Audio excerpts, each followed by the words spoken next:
Welcome students. In previous class we have learnt about structure of a flower. See the picture. A typical flower with its internal parts: filament, anther, stamen, stigma, style, ovary, carpel. The ovary contains small rounded bodies called the ovules, which contain the female gamete. Here, ovules, stamens along with anthers are the male reproductive parts of the flower. Carpels are the female reproductive parts of the flower. See here, carpel or pistil, ovary, style, stigma, stamen, filament, anther. Today we shall learn about agents of pollination. Pollination is the transfer of pollen grains from the anthers to the stigma of a flower. There are two types of pollination: self-pollination and cross-pollination. Now, agents of pollination. For cross-pollination to occur, an agent should be available to transfer the pollen grains. First, insects. Butterflies, bees and other insects visit flowers for collecting nectar. When the insect visits a flower to collect nectar, the pollen grains stick to its mouth parts, wings, legs, etc. When this insect visits another flower of the same kind, the pollen grains from its body may fall on its stigma and bring about fertilization. Transfer of pollen by insects is called insect pollination. Here, insect pollination. Mustard, marigold, dahlia and salvia are some of the insect pollinated flowers. The insect pollinated flowers are usually large, brightly colored, fragrant and produce nectar. See the picture here. A nectar sucking insect is pollinating a salvia flower. Here, see the picture here. Cross pollination by bees. Pollen grains. Here, pollen from stamens sticks to a bee as it visits a flower to collect food. Pollen. Here, the bee travels to another plant of the same type. Now, pollen on the bee sticks to a pistil of a flower on the other plant. Cross-pollination by bees. Now, wind. Some plants like maize, palm, pine, etc. produce dry pollen in large quantity. When these flowers mature, the pollen grains are blown away by the wind.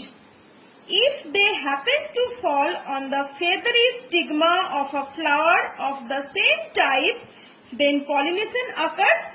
Such type of pollination is called wind pollination. You see here, cross-pollination by wind.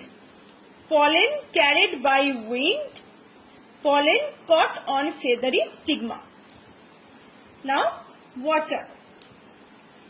The kind of pollination where water acts as an agent to transfer the pollen is known as water pollination. An example of water pollinated flower is Vallisneria. It is an aquatic plant whose male flowers are submerged in water. They later get detached upon maturation and float on water surface. Here you see male plant, female plant, floating male flowers, female flower. When these floating male flowers happen to come in contact with a female flower, the pollen grains are transferred to its stigma. Lotus and crapa are water plants, but their flowers are exposed to air and are pollinated by insects. Now, animals. Some birds like the hummingbird and animals like bats also act as pollinating agents. When they visit various flowers, they carry pollen grains for pollination. So see here, cross-pollination by birds, bats. Here. So next, fertilization. Now, fertilization.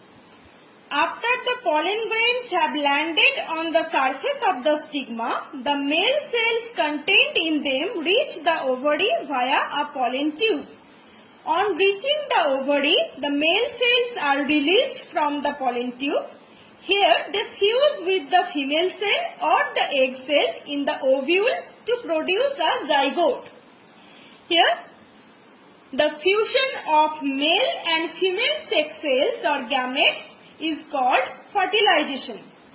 The ovary after fertilization becomes larger and develops into a fruit. The ovule containing the fertilized cell develops into a seed. Now, fate of each part of the flower after fertilization. The ovary remains attached to the stalk of the flower and grows into a fruit. The ovules inside the ovary develop into seeds. The other parts like the sepals and petals follow.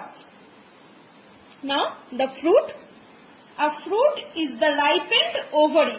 For most people, a fruit is a sweet, fleshy, edible plant part. Tomato, pea and pumpkin are also fruits of the plant, although they are commonly called vegetables. Now you see here, apple and pear are different kinds of fruits. In this, the thalamus of the flower and not the ovary becomes the main fleshy part of the fruit which we eat, while the ovary remains a small central part containing seeds. Such fruits are called false fruits. You see here, ovary, seed. So, in this, the thalamus of the flower becomes the main fleshy part of the fruit which we eat, while the ovary remains a small central part containing seeds. Such fruits are called false fruits. Now, parts of a fruit.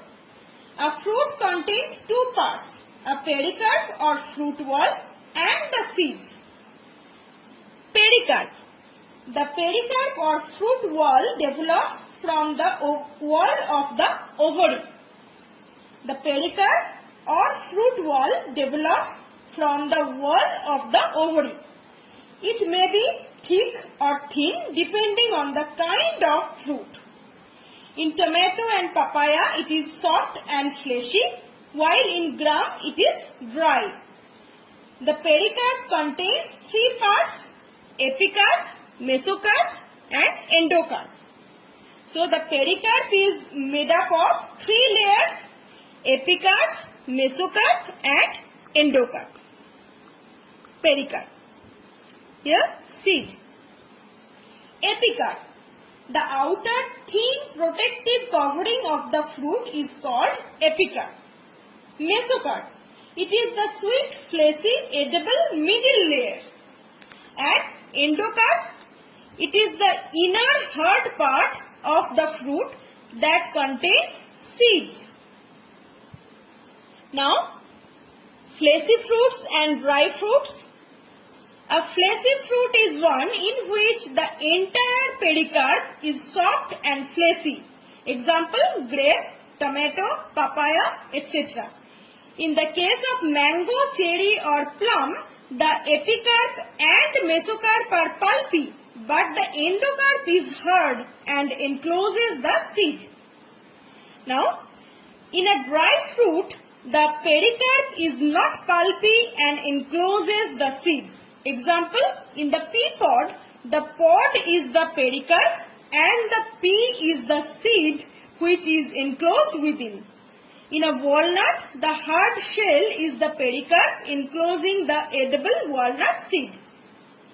Now, functions of a fruit. See the first point. It protects seeds from the unfavorable environmental conditions. Next, fruits store food inside them. Next, fruits help in dispersing the seeds present inside them and facilitate their germination. Dispersing. Dispersal means distribution of fruits and seeds away from the parent plant. Now, the seed. The ovules after fertilization develop into seeds. Hence, a seed is defined as a fertilized ovule. So next we shall learn about types of seeds and structure of a seed.